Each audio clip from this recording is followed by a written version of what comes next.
عظمت کے ساتھ ہم نکلے کاشانہ اقدس سے تو میں نے یہ دیکھا کہ آج کوئی بھی راستے میں نظر نہیں آ رہا ہے، نہ کوئی سلام کرنے والا ہے، نہ کوئی مصافحہ کرنے والا ہے، نہ کوئی دعائیں لینے والا ہے، ایک بھی بندہ کوئی راستے میں نظر نہیں آ رہا ہے۔ میں نے ارد گرد دیکھا کہ کوئی ادھر سے آ رہا ہوگا، کوئی ادھر سے آ رہا ہوگا، کوئی پیچھے سے بھاگ کر آ رہا ہوگا، کوئی آگے سے آ رہا ہوگا، چاروں طرف میں نے نظر ڈالی، کوئی ایک بندہ نظر نہیں آیا۔ مجھے حیرت ہوئی اور دل ہی دل میں نے سوچا کہ یا اللہ آج کوئی بندہ مصافحہ کرنے والا نہیں، آج کوئی بندہ سلام کرنے والا نہیں۔ تعجب ہے، حیرت کی بات ہے، آخر ایسا کیا ماجرا ہے؟ حضرت عمر بزاز فرماتے ہیں کہ میں نے دل میں یہ بات سوچی تھی، غوث اعظم کے لبوں پر مسکراہٹ آ گئی، غوث اعظم کے لبوں پر مسکراہٹ آ گئی، وہ مسکرانے لگے اور جو ہی انہوں نے مسکرایا دیکھتے ہی دیکھتے چاروں طرف سے ایسی بھیڑ اکٹھی ہو گئی کہ اس بھیڑ نے مجھے دھکے دے کر دور کر دیا۔ حضرت عمر بزاز فرماتے ہیں کہ اتنی بھیڑ اکٹھی ہو گئی کہ لوگوں نے مجھے دھکے دے کر غوث اعظم سے بہت دور کر دیا، اور جب میں دور چلا گیا لوگوں نے غوث اعظم کو گھیر لیا، کوئی مصافحہ کر رہا ہے، کوئی سلام کر رہا ہے، کوئی دامن کو بوسہ دے رہا ہے، میں دور کھڑے غوث اعظم کا چہرہ تک رہا تھا اور دل ہی دل میں یہ سوچ رہا تھا اس سے بہتر تو وہی حالت تھے، کم سے کم غوث اعظم کے قریب تو تھا، اس سے بہتر تو وہی حالت تھی کہ میں غوث اعظم کے قریب تو تھا، اب لوگوں نے بھیڑ اکٹھی کر دی، مجھے دور کر دیا ہے۔ فرماتے ہیں اتنے میں سیدنا عبد القادر جیلانی کی نظر اٹھی میرے طرف پڑی، اللہ اکبر، جو ہی انہوں نے مجھے دیکھا میں ان کے قریب پہنچا، اور جو ہی قریب پہنچا ہوں دیکھتے ہی دیکھتے بھیڑ چھٹ گئی، سارے لوگ وہاں سے روانہ ہو گئے۔ اللہ اکبر، اللہ اکبر، غوث اعظم کے لبوں پر پھر مسکراہٹ آئی اور مسکرا کر فرماتے عمر تو یہی تو چاہتا تھا۔ اللہ اکبر، کیا فرماتے ہیں؟ تو یہی تو چاہتا تھا، پہلے تو نے یہ چاہا کہ لوگ آئے کیوں نہیں، اور اس کے بعد پھر سوچا کہ لوگ یہاں سے ہٹ کیوں نہیں رہے۔ اے عمر بزاز سنو، اللہ نے لوگوں کے دلوں کو میرے قبضے میں دے رکھا ہے، میں جب چاہوں انہیں اپنے سے قریب کر لوں اور جب چاہوں انہیں اپنے سے دور کر لوں۔ یہ غوث اعظم کو اللہ نے طاقت دی۔ کون غوث اعظم؟ وہ غوث اعظم جو تمام ولیوں کے سردار ہیں، اللہ اکبر، جن کا فرمان عالی شان قدمی ھذا علی رغبۃ کل ولی اللہ، کہ میرا یہ قدم تمام ولیوں کے گردن پر ہے، تمام ولیوں نے اپنی گردنیں جھکا دی ہیں، وہ غوث اعظم ہے۔ تو دیوانوں، ہم غوث و خواجہ و رضا کے ماننے والے، ہم اعلیٰ حضرت سے محبت کرنے والے اور دادا میاں کی محبت میں ان کی محفل سجائے ہم یہاں بیٹھے ہیں آج ائمہ کرام کی موجودگی میں، تم توبہ کرو اپنے گناہوں سے، کیونکہ نبی کریم جناب محمد رسول اللہ صلی اللہ علیہ وسلم ارشاد فرماتے ہیں التائب من الذنب کمن لا ذنب له، کہ جب انسان اپنے گناہوں سے توبہ کرتا ہے تو وہ ایسا پاک ہو جاتا ہے جیسا کہ آج ہی پیدا ہوا ہو۔ توبہ کرو اپنے گناہوں سے، توبہ کرو اپنے خرافات سے، توبہ کرو اپنی بدنگاہوں سے، توبہ کرو اپنے شرارتوں سے، توبہ کرو بے نمازی بن کر زندگی گزارنے سے، اور یہ عہد کر لو اب تک جو زندگی گزر گئی میں معافی مانگتا ہوں اپنے رب سے، اور آج سے یہ عہد کرتا ہوں مولا اگر تو نے طاقت دی ہے، تو نے عقل عطا کی ہے، تو نے ہمت بھی عطا کی ہے، تو نے اچھی سوچ بھی عطا کی ہے، مولا بس مجھے نماز کی توفیق عطا فرما۔ دعا مانگو اللہ سے، اللہ نے اگر نماز کی توفیق دیا تو قسم خدا کی زندگی میں بہاریں آ جائیں گی، زندگی میں انقلاب آئے گا، چہرے پہ نور آئے گا، اور یاد رکھو جب تم نماز پڑھو گے تو تمہارے بچے بھی نمازی ہوں گے، تم وفادار بن جاؤ اللہ تمہارے بچوں کو وفادار بنا دے گا۔ آج بہت بے شمار باپ اپنے بچوں سے پریشان ہیں، کیا کہتے ہیں مولانا صاحب بچے ہماری بات نہیں مانتے، مولانا صاحب بچے سننا ہی نہیں چاہتے ہیں، میں کچھ کہتا ہوں بچے کچھ کر رہے ہیں۔ وہ شکایت لے کر مولانا کے پاس تو آ جاتے ہیں مگر اپنی کمیوں کو تلاش نہیں کر پاتے۔ اگر کسی کا بچہ نافرمان ہو جائے تو میری بات سمجھ لو اور اس بات پر غور کرنا، اگر کسی کا بچہ نافرمان ہو جائے تو انہیں اپنی کمیوں پر نظر ثانی کرنی چاہیے، اپنے اندر کی کمیوں کو ڈھونڈنا چاہیے کہ میرے اندر کون سی ایسی کمی ہے کہ میرا بیٹا، میرا خون مجھ سے میری بات پر نہیں چل رہا ہے، مجھ سے نڈر ہو چکا ہے، میری بات پر عمل نہیں کر رہا ہے، اگر اپنی کمیوں پر نظر پڑ گئی نا تو میں سمجھتا ہوں اسی دن سے آپ کا بچہ آپ کا فرما بردار ہو جائے گا۔ اپنی کمیاں تلاش کرو کہ میرا بچہ نافرمان کیوں ہے، میرے بچے نے میری بات کیوں نہیں مانی۔ یاد رکھو وہ خالق ہے، وہ مالک ہے جس نے ہمیں پیدا کیا ہے، یقیناً خالق رب ہے نا جس نے ہمیں پیدا کیا، جو روزی دیتا ہے، جو کھلاتا ہے پلاتا ہے، جو سب کچھ عطا کرتا ہے، خالق و مالک وہی ہے۔ اللہ اکبر، تم نے ایک بیٹے کو جنم دیا ہے تو تم یہ سوچ رہے ہو کہ وہ میرا وفادار رہے، تو وہ پیدا کرنے والا مالک بھی یہی کہتا ہے کہ میں نے تجھے پیدا کیا تو بھی میرا وفادار رہے۔ جس کو تو نے پیدا کیا تم اس کی وفاداری چاہتے ہو تو جس نے تجھے پیدا کیا ہے وہ بھی تیری وفاداری چاہتا ہے۔ تم رب کا وفادار بن جاؤ، اللہ تمہاری اولادوں کو تمہارا وفادار بنا، اللہ تمہاری اولادوں کو تمہارا وفادار بنا دے گا۔ یاد رکھو تم اگر اپنے ماں باپ سے بے وفائی کرو گے تو کبھی ترقی نہیں کر سکتے۔ یہاں نوجوان بیٹھے ہیں، میں نے کچھ باتیں بتا دوں، یہ چھوٹے چھوٹے بچے بھی بیٹھے ہیں، ماں باپ کی بات نہیں مانتے، ماں باپ کی باتوں کو بالکل نظر انداز کر دیتے ہیں، کہتے ہیں ماں تم جو کہو گی کہتے رہو، مجھے جو کرنا ہے ہم وہی کریں گے۔ اللہ اکبر میرے بچے، آپ ماں باپ کی بات نہیں مانو گے تو یقیناً خسارے میں رہو گے۔ ماں باپ کی دعائیں لیا کرو، ماں باپ اگر بچوں کے حق میں دعا کر دیتے ہیں نا تو وہ دعا اللہ کی بارگاہ میں رد نہیں ہوتی۔ وہ اولاد خوش نصیب ہے جو ماں باپ کی دعائیں لیتا ہے، وہ اولاد خوش نصیب ہے جو ماں باپ کا وفادار ہے، وہ اولاد خوش نصیب ہے اور کبھی بھی وہ اولاد پریشان نہیں ہوتی جو ماں باپ سے وفادار رہتی ہے، ماں باپ سے محبت کرتی ہے اور ماں باپ کے ساتھ اچھا برتاؤ کرتی ہے۔ اگرچہ آپ کے پاس دولت ہو، آپ کے پاس عزت ہو، قوت ہو، اگر آپ نے ماں باپ کے ساتھ غلط سلوک کیا ہے تو یاد رکھیں یہ دنیاوی چمک چند دنوں کی ہوتی ہے، اور یہ میں آپ کو لکھ کر دے سکتا ہوں جو ماں باپ کا وفادار نہیں وہ نہ دنیا میں ترقی کر سکتا ہے نہ آخرت میں اسے عزت مل سکتی ہے، وہ دونوں جگہ رسوا ہوتا ہے، ذلیل ہوتا ہے۔ اور جو ماں باپ کا وفادار ہوتا ہے اللہ انہیں عزتیں عطا فرماتا ہے، اللہ انہیں ترقیاں دیا کرتا ہے۔ میرے پیارے ماں باپ جب تک ہیں تمہارے پاس ان کی خدمت کر کے جنت حاصل کر لیا کرو۔ ایک مولانا آئے یا پیر آئے تم ہاتھ چومنے کے لیے بھاگتے ہو، دوڑتے ہو، ان کے پیروں میں پڑ جاتے ہو، ان کے پیروں کو بوسہ دیتے ہو۔ میں کہتا ہوں کبھی تم نے اپنے ماں کا ہاتھ چوما، کبھی تم نے اپنے باپ کے ہاتھ کو بوسہ دیا؟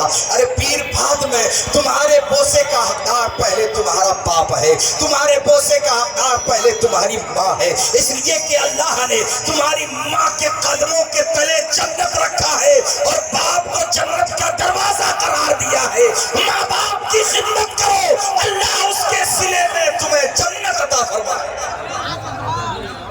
ماں باپ کی خدمت کیا کرو، پیر تمہیں جنت میں نہیں لے جائے گا۔ یاد رکھو، ہاں پیر جو باشرع ہو، پیر جن کا سلسلہ کہیں سے منقطع نہ ہو، پیر جو نبی کا سچا وفادار ہو، پیر جو شریعت مطہرہ کا پابند ہو، اور پیر جس کی نظر تمہارے جیب پہ نہیں، تمہارے کردار پہ، تمہارے کیریکٹر پہ، تمہاری زندگی پہ ہو، اور جب تم ملنے جاؤ پیر تمہیں نماز کے لیے کہے، پیر تمہیں چہرے پہ داڑھی سجانے کے لیے کہے، پیر تمہیں اسلامی طریقہ اپنانے کے لیے کہے، پیر تمہیں شریعت کا پابند ہونے کے لیے کہے، تو سمجھ لینا کہ آج یہ پیر ہے جو ہماری رہنمائی فرمائے گا، ورنہ ہونے پونے جو آتے ہیں جاتے ہیں وہ تجھے کچھ نہیں دے سکتے، انہیں اپنے پیٹ کی گولی دے۔ شریعت کا جو پابند ہوگا وہی تمہیں جنت کا راہ دکھائے گا، جنت کے راستے پر چلائے گا، تمہیں دونوں جہان میں وہ کامیابی دلائے گا۔ اور یقین جانو مسلمانوں یہ اللہ والے ہیں، ان کی شان بڑی اونچی ہے، ان سے لو لگاؤ، لیکن ان کی محبت اسی وقت کام آئے گی جب تمہارے زندگی میں عمل ہوگا۔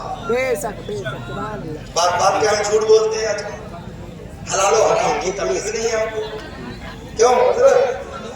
ٹھنڈ کا موسم آ گیا، مونگ پھلی بڑی کثرت سے کھا رہی ہے، ٹھیلوں پر مونگ پھلیاں بکتی ہیں نا، ہاں مونگ پھلیاں خریدنے جاتے ہیں آج کل،